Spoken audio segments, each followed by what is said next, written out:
Mr. Chairman, my good friend Governor Rockefeller, His Eminence Cardinal Spellman, ladies and gentlemen, I need not pause to say how very delighted I am to be here this evening and to be a part of this auspicious occasion. Mankind through the ages has been in a ceaseless struggle to give dignity and meaning to human life. It is that quest which distinguishes man from the lower animals.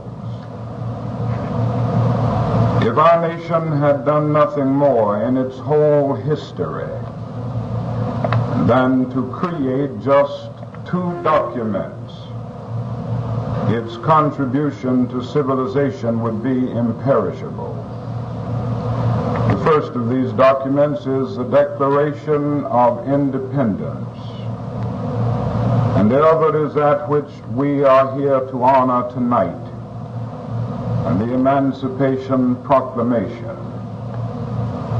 All tyrants, past, present, and future, are powerless to bear the truths in these declarations, no matter how extensive their legions, how vast their power, and how malignant their evil.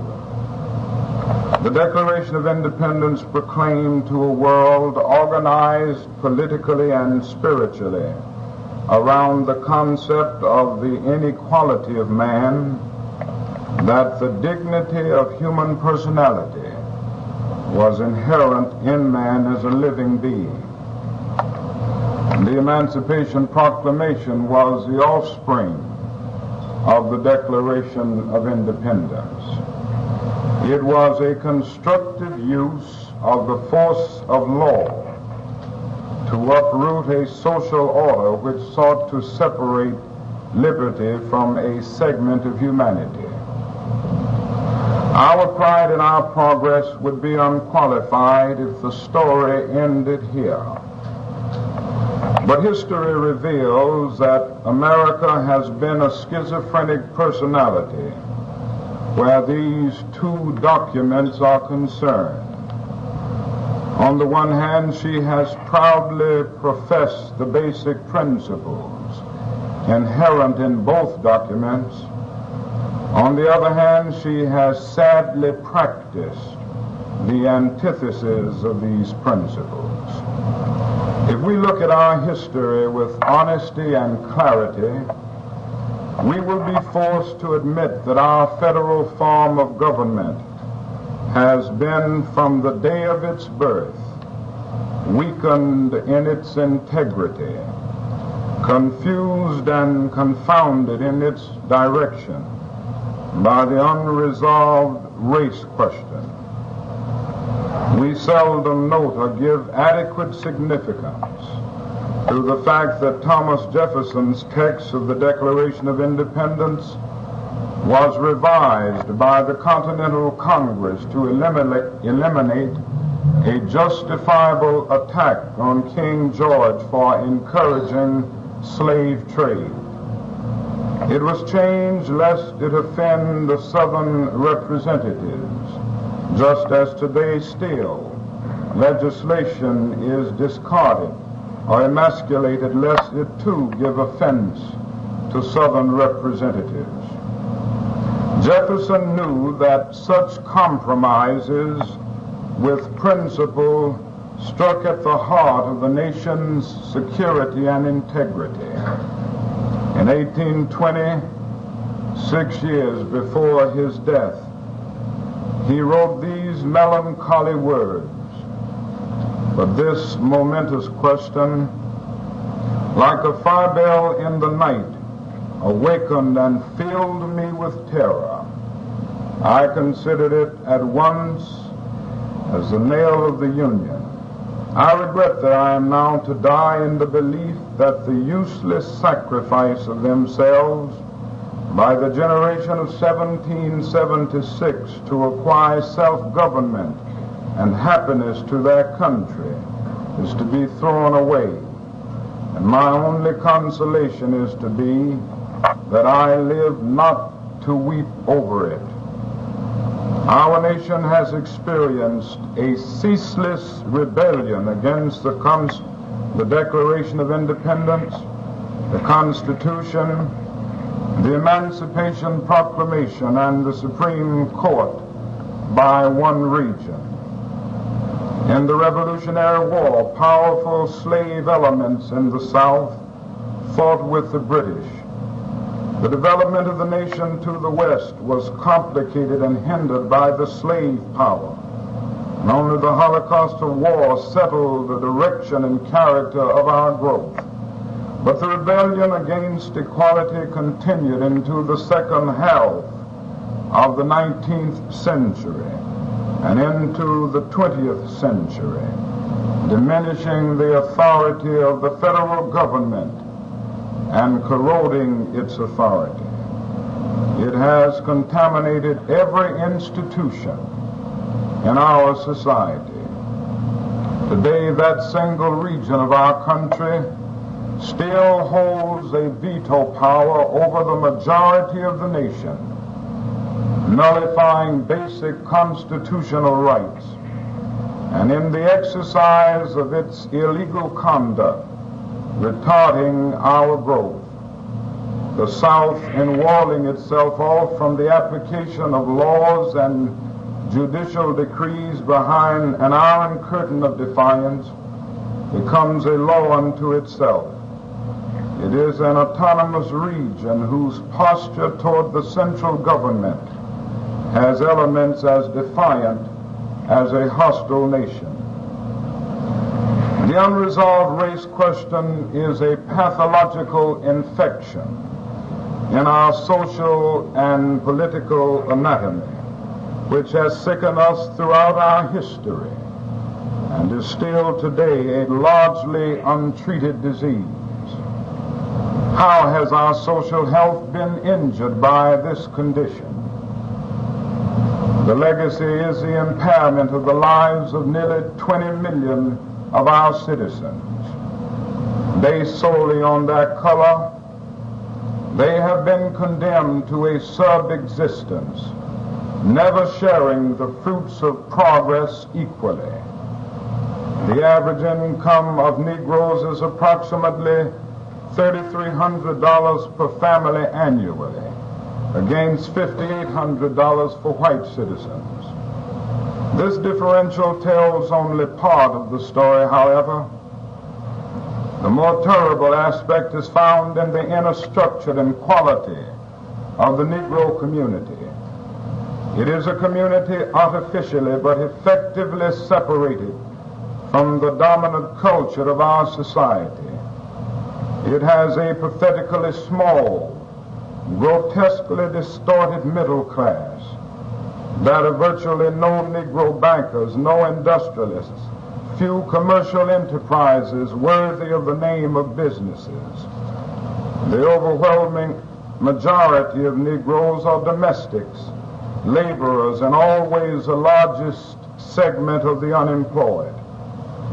If employment entails heavy work, if the wages are miserable, if the filth is revolting, the job belongs to the Negro. And every Negro knows these truths, and his personality is corroded by a sense of inferiority generated by this degraded status. Negroes, North and South, still live in segregation, housed in slums, eat in segregation, pray in segregation, and die in segregation. The life experience of the Negro in integration remains an exception even in the North. The imposition of inferiority externally and internally are the slave chains of today. What the Emancipation Proclamation prescribed in a legal and formal sense has never been eliminated in human terms. by burning in the consciousness of white Americans a conviction that Negroes are by nature subnormal, much of the myth was absorbed by the Negro himself, stultifying his energy, his ambition, and his self-respect. The proclamation of inferiority has contended with the proclamation of emancipation, negating its liberating force. Inferiority has justified the low living standards of the Negro, sanctioned his separation from the majority culture, and enslaved him physically and psychologically. Inferiority as a fetter is more subtle and sophisticated than iron chains. It is invisible, and its victim helps to fashion his own bonds. Inequality before the law is so pervasive in the life of the Negro that its detailing is impossible. We boast that ours is a government of laws, but every Negro knows 1,000 examples in which law and government do not protect him. In the past 3 weeks, 3 Christian churches have been burned in a single community in Georgia. If a government building were bombed in Washington, the perpetrators would be apprehended immediately. But if violence affects a Negro church, all of the agencies of government cannot find or convict the arsonists. This is the essential texture of freedom and equality for the Negro 100 years after the Emancipation Proclamation and 186 years after the Declaration of Independence. This somber picture may induce the somber thought that there is nothing to commemorate about the centennial of the Emancipation Proclamation, but tragic disappointments and undeserved defeats do not put an end to life, nor do they wipe out the positive, however submerged it may have become beneath floods of negative experience. The Emancipation Proclamation had 4 enduring results. First, it gave force to the executive power to change conditions in the national interest on a broad and far-reaching scale. Second, it dealt a devastating blow to a system of slave holding and an economy built upon it, which had been muscular enough to engage in warfare on the federal government. Third, it enabled the Negro to play a significant role in his own liberation, with the ability to organize and to struggle, with less of the bestial retaliation his slave status had permitted to his masters. Fourth, it resurrected and restated the principle of equality upon which the founding of the nation rested. When Abraham Lincoln signed the Emancipation Proclamation, it was not the act of an opportunistic politician issuing a hollow pronouncement to placate a pressure group. Our truly great presidents were tortured deep in their hearts by the race question. Jefferson, with keen perception, saw that the festering sword of slavery debilitated white masters as well as the Negro. He feared for the future of white children who were taught a false supremacy. His concern can be summed up in one quotation: "I tremble for my country, and I reflect that God is just." Lincoln's torments are well known. His vacillations were facts. In the seething cauldron of 62 and 63, Lincoln was called the baboon president in the North and coward, assassin, and savage in the South. And yet he searched his way to the conclusions embodied in these words already quoted this evening: "In giving freedom to the slave, We assure freedom to the free, honorable alike in what we give and what we preserve. On this moral foundation, the person of the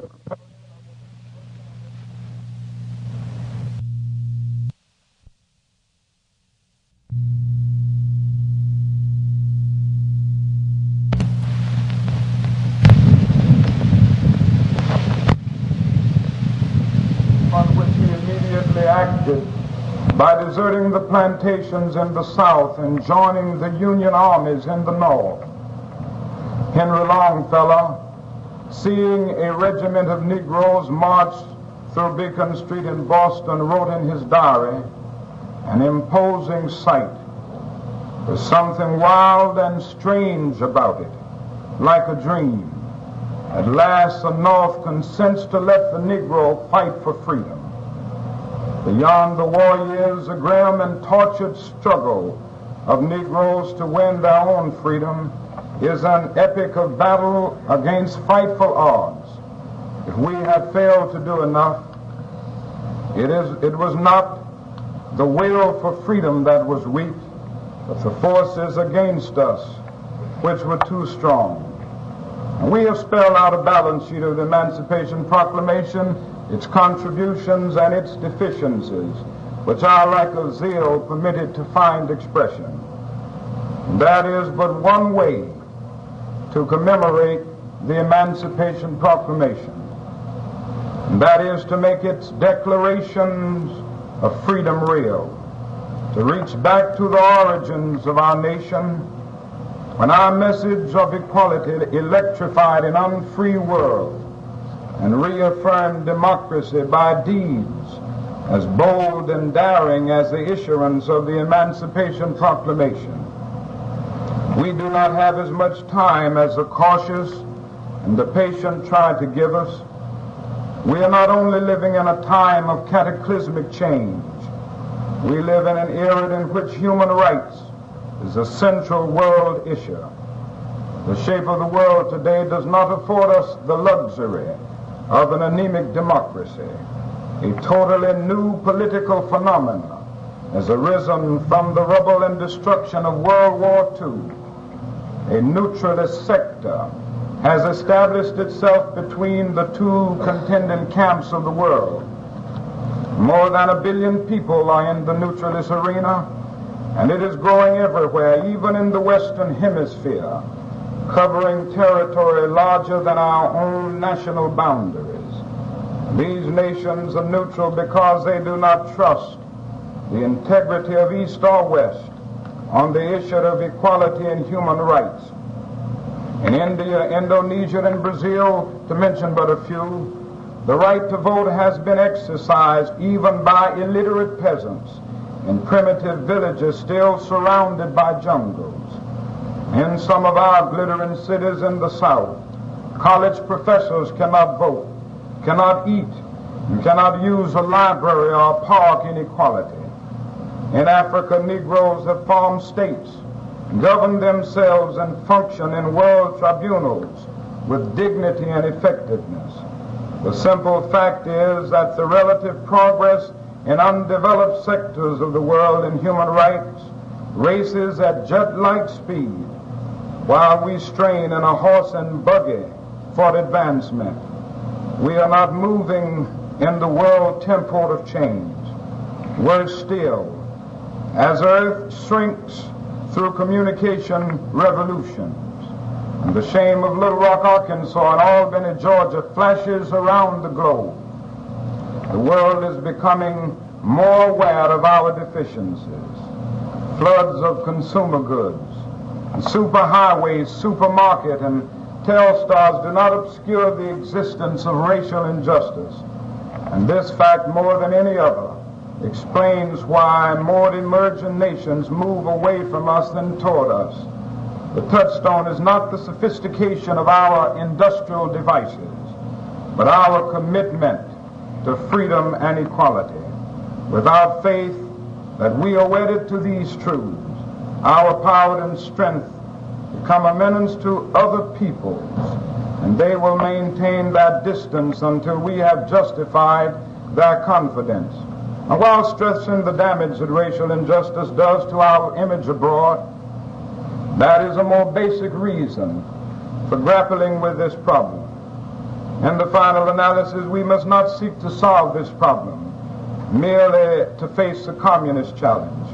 We must not seek to do it merely to appeal to Asian and African peoples. In the final analysis, racial injustice must be uprooted from American society because it is morally wrong. It must be uprooted because it stands against all of the noble precepts of our Hebraic Christian heritage.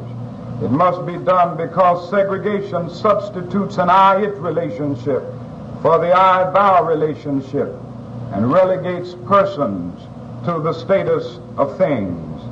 And so that is a great moral challenge at this hour. And it must be done not merely because it is diplomatically expedient, but because it is morally compelling. The Negro will never cease his struggle to commemorate the Emancipation Proclamation by making his emancipation real. If enough Americans in numbers and influence join him, the nation we both labored to build may yet realize its glorious dream. That is too much greatness in our heritage to tolerate the pettiness of race hate. The Declaration of Independence and the Emancipation Proclamation deserve to live in sacred honor. Many generations of Americans suffered, bled, and died, confident that those who followed them would preserve the purity of our ideals. Negroes have declared they will die if need be for these freedoms. All Americans must enlist in a crusade, finally to make the race question an ugly relic of a dark past. When that day dawns, the Emancipation Proclamation will be commemorated in luminous glory. We are at one of history's awesome crossroads. Our technological creativity is almost boundless. We can build machines that think. We can dot the landscape with houses and superhighways teeming with cars. We can now even destroy our whole planet with the nuclear weapons we alone possess. We have dwarfed distance and placed time in chains. And our guided ballistic missiles have carved highways through the stratosphere. In short, we have the capacity to rebuild our whole planet, filling it with luxury, or we are capable of destroying it totally. The shocking issue of our age is that no one can confidently say which we will do. Whether we will survive indeed depends upon whether we build moral values as fast and extensively as we construct material things. The struggle for civil rights is rooted in moral values. As we pursue our goals everywhere, everyone will benefit from the moral awakening our movement compels. We must all maintain faith in the future and believe that the American dream can and will become a reality. This is my faith. I know the dark days still lie ahead. Gigantic mountings of opposition will still stand before us. We will encounter new setbacks, and some will still have to suffer persecution. But Valley Forge was followed by Yorktown. The persecution of Christians in ancient Rome was efficient and thorough, and yet it resulted in total failure. That is something in this universe which justifies Carlyle in saying no lie can live forever. And that is something in this universe which justifies William Cullen Bryant in saying truth crushed to earth will rise again. And this is the faith that will carry us on. And with this faith we will be able to adjourn the councils of despair and bring new light into the dark chambers of pessimism. And we will be able to transform the jangling discords of our nation into a beautiful symphony of brotherhood. This is a faith that will help us solve the problem. We have a long, long way to go before it is solved, but all of us can at least think of the fact that we have made some strides. And so I close by quoting the words of an old Negro slave preacher who didn't quite have his grammar right, but uttered words of great symbolic profundity. And they were uttered in the form of a prayer. Lord, we ain't what we ought to be. We ain't what we want to be. We ain't what we gonna be. But thank God, we ain't what we was.